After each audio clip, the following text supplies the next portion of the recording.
si on regarde d'autres œuvres très populaires, vous connaissez sûrement Le Seigneur des Anneaux de Tolkien. Et cela, comment un guess? Oui, 150 millions. qui est place en 7e position. On saute rapidement, puis on va vers la 5e position. Tout ce qui est Harry Potter. Est-ce qu'Harry Potter, avez-vous une idée combien d'exemplaires qui ont été vendus à travers le monde? Une idée, juste comme ça? 300 000? Peux-tu l'afficher? 450 millions. 400, c'est quand même assez court. Hein? Les autres, c'est des œuvres pas mal plus lointaines, au début du 20e siècle. Mais là, on voit ici que quand même, ça se rapproche. Ça commence à être des gros chiffres. Et pour sauter à la première position, par hasard, avez-vous une idée que ça pourrait être? Hein? Oui, donc, tu peux afficher le prochain. C'est la Bible. Et je me suis permis de marquer le Dieu Trinitaire qui l'a écrit. Et particulièrement le Saint-Esprit, certains croient. Et combien d'exemplaires vous pensez? 800 millions. 800 millions? 1 milliard? C'est une vente aux enchères, là. C'est ça? Hein? Alors, j'ai marqué plus que 3,9 milliards, qui est le numéro 1 de tous les temps, là.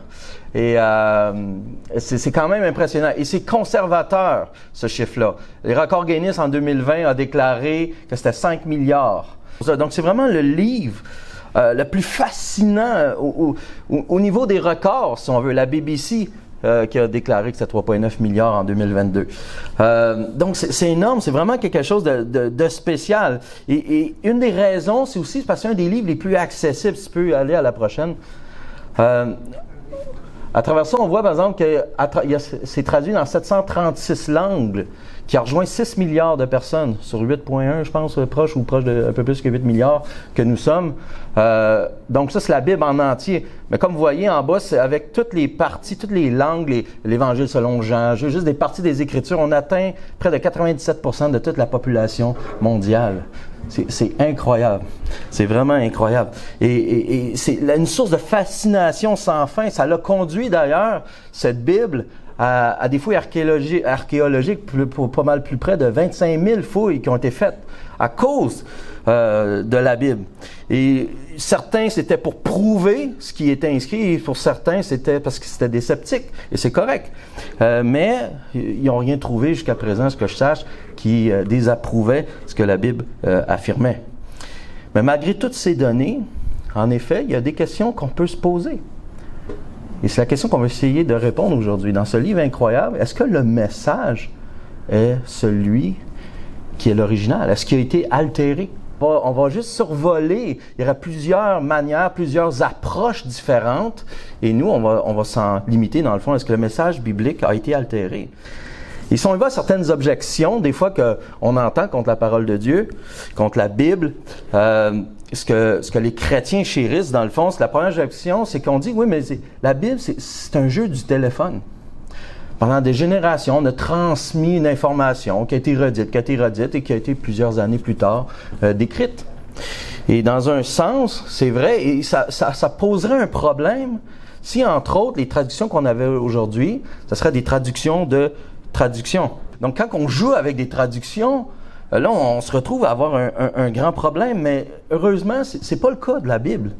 Parce que c'est pas à partir de traduction sur traduction sur traduction, même encore aujourd'hui, si vous prenez le temps d'apprendre le grec, l'hébreu et l'araméen, vous pouvez vous-même aller lire sur les mêmes sources que toutes les traductions ont été faites. Donc, on est capable de vérifier si une traduction est fidèle ou pas. Vous pouvez le faire vous-même avec la bonne éducation, pour aller voir les documents les plus anciens dans leur langue originale. Donc, c'est pas juste qu'on a traduit la dernière version à la mode, mais on peut aller vérifier à la source. On peut voir que le message n'a pas été altéré à ce niveau-là. Mais vient ensuite une deuxième objection, qui est, on n'a pas les documents originaux. Et c'est vrai que ça cause un problème. Si, d'ailleurs, le gouvernement nous rappelle assez souvent qu'on a besoin d'un document, il dit certificat de naissance, il prend pas les photocopies, il prend pas ci, il prend pas ça, tu vas m'envoyer l'original, ou c'était de même dans mon temps. Je peux me permettre de dire ça à ce temps. Alors, c'est quelque chose, on n'a pas les... Et c'est vrai qu'à l'époque, par exemple, on n'a rien sur des disquettes, encore moins un disque dur ou une clé USB. Ça serait très pratique. Mais pourtant, on est capable à remonter à plus de 100 ans, 120 ans. Et donc, on peut remonter jusqu'à 100, 120 ans, à l'an 100, 120 dans le fond, où on retrouve les documents les plus vieux qu'on a de la Bible, qui remontent à une rédaction d'être conservateur d'une trentaine d'années, un peu moins, 40 ans et moins, entre 20 et 40 ans, selon après la rédaction des derniers documents bibliques. Donc c'est pratiquement nouveau dans une génération où qu'on a des documents historiques. Et on a plus de 6000 manuscrits pour le Nouveau Testament, tout près du moins. Ça veut dire quoi? Et peut-être ça paraît pas beaucoup, mais c'est pas aller dans le prochain. Pour vous donner une idée un peu des auteurs populaires, des textes anciens, et des mises à jour qui ont été faites en 2023, par exemple, Dr. Clay Jones, dans son article qui a remis à jour. Par exemple, on est habitué de dire que Jules César, on connaît Jules César avec les Gaulois dans la guerre de Gaulle, on disait qu'il y avait 10 documents. Mais aujourd'hui, on est rendu à 251, qui est pas banal quand même. C'est très populaire, Homère. Et là, il y a des variantes. Comme vous voyez, l'œuvre a été écrite à Homère 800 ans avant Jésus-Christ. Et dernièrement, il y a certains commentaires, j'ai vu, qui disaient qu'on a trouvé des documents qui dataient de 400 ans avant Jésus-Christ. Donc, ça fait une période, un écart de temps de 400 ans. Mais avant cela, si on ne regarde pas les débats, ce qui était popularisé, qu'on n'avait rien de plus récent que 2100 ans, en réalité. Et c'est un énorme écart. Et pourtant, personne ne remet en question si l'Iliade est valide ou pas. Est-ce que Jules César a vraiment existé? Est-ce que c'est pas le genre de questionnement qu'on a? Et pourtant, la Bible, surprenamment, c'est la première question qui nous vient en tête. Et regardez le nombre de documents qu'on a. C'est immense. C'est vraiment immense. Et ça, je rappelle, c'est à part le 24 000, c'est lorsqu'on inclut les autres langues, à part les documents originaux du Nouveau Testament. Et une période de moins de 40 ans de la période où ça a été écrit que nos documents se retrouvent. Donc, c'est très, très fiable à ce niveau-là. Même, je me permets de dire, il n'y a rien de plus fiable dans tout le monde ancien. Rejeter sur ces bases-là ce que la Bible, qu'on croit qu'il est dedans ou pas, mais rejeter la validité de la Bible, c'est rejeter tout ce qu'on connaît dans le monde ancien, au complet. C'est juste la logique, c'est juste simple. C'est les faits nous amènent là. Et c'est vraiment incroyable qu'on a ça. Je donne un exemple. Vous avez entendu parler de Socrate? Hein? Savez-vous combien d'écrits qu'on a de Socrate?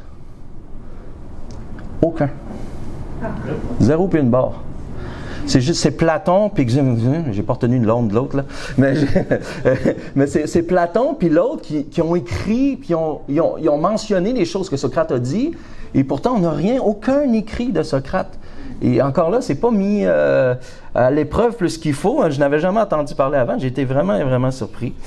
Alors, même d'avoir un grand nombre de manuscrits de la Bible, c'est un grand avantage. Parce qu'imaginez qu'il y en a 300 qui disent quelque chose, mais que tout le reste dit autre chose.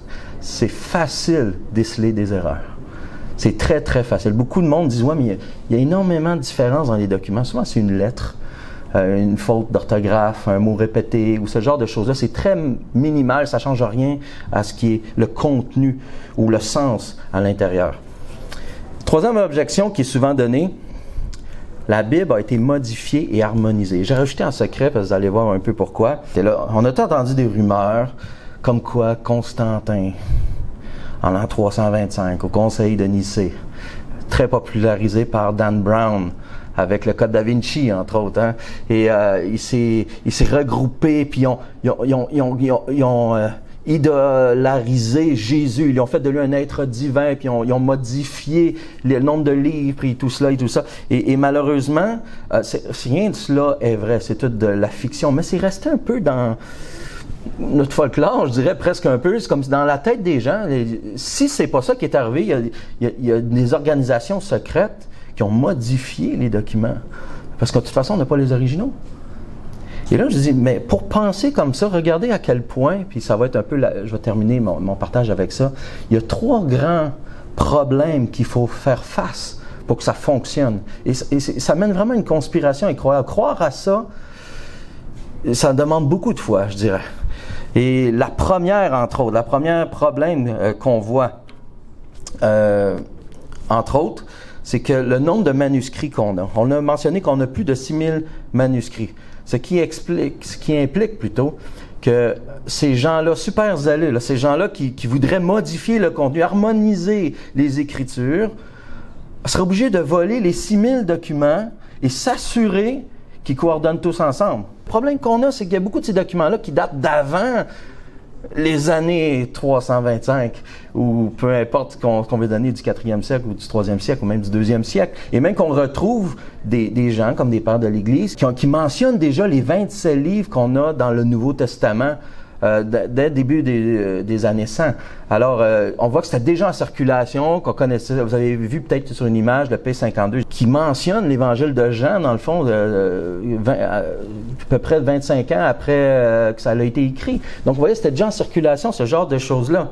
Alors ça, c'est le premier niveau qu'ils ont. Il a fallu qu'ils aient volé ces documents-là et qu'ils réussissent à les modifier, en plus sans que ça paraisse. C'est incroyable. Alors ça, c'est juste le premier niveau. Mais il arrive avec un deuxième problème. Ensuite vient le problème du langage.